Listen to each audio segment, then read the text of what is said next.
पहलगाम आतंकी हमले को लेकर भारत सरकार की सख्ती के बाद अब पाकिस्तानी नागरिकों को 48 घंटे में भारत छोड़ना होगा और ऐसे में सवाल ये उठता है कि ऐसे में पाकिस्तान से आई सीमा हैदर की वापसी होगी या नहीं। वकील एपी सिंह ने बताया कि सीमा की मर्सी पिटीशन पहले ही दाखिल की जा चुकी है। उनका कहना है कि बेटी ने भारत में जन्म लिया है और सीमा की बेटी भारत की नागरिक है। उन्होंने कहा कि सीमा की नागरिकता की प्रक्रिया अभी जारी है।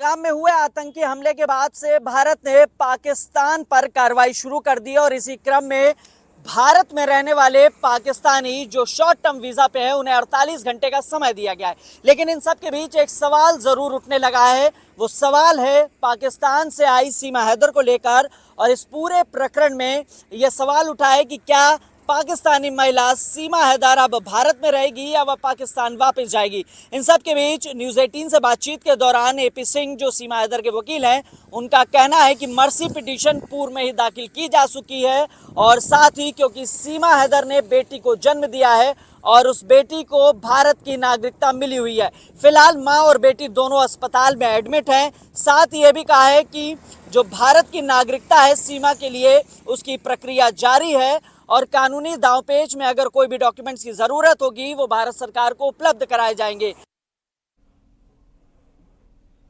इस वक्त देश भर में लोग गुस्से में हैं। विधानसभा अध्यक्ष सतीश महाना और पूर्व डिप्टी सीएम दिनेश शर्मा ने कहा कि जिन्होंने भी इस घटना को अंजाम दिया है वो बख्शे नहीं जाएंगे। जो धर्म, जो सनातन सर्वे भवन्तु सुखिनः का बात करता है, वसुधैव कुटुम्बकम की बात करता है, उसके ऊपर कोई अलगाववादी लोग प्रहार करते हैं तो पीड़ादायक है। तो इस प्रकार के अलगाववादी लोगों के समर्थक भी बहुत सारे देखने को मिले हैं। इस समय आज मैं उस विषय को नहीं लूंगा, लेकिन उनके समर्थक भी देखने को मिले। तो इस प्रकार के समर्थन करने वालों को और अलगाववादियों को समूल नाश करना चाहिए। समूल नाश करने के लिए हमारे देश के नेतृत्व के ऊपर हम सब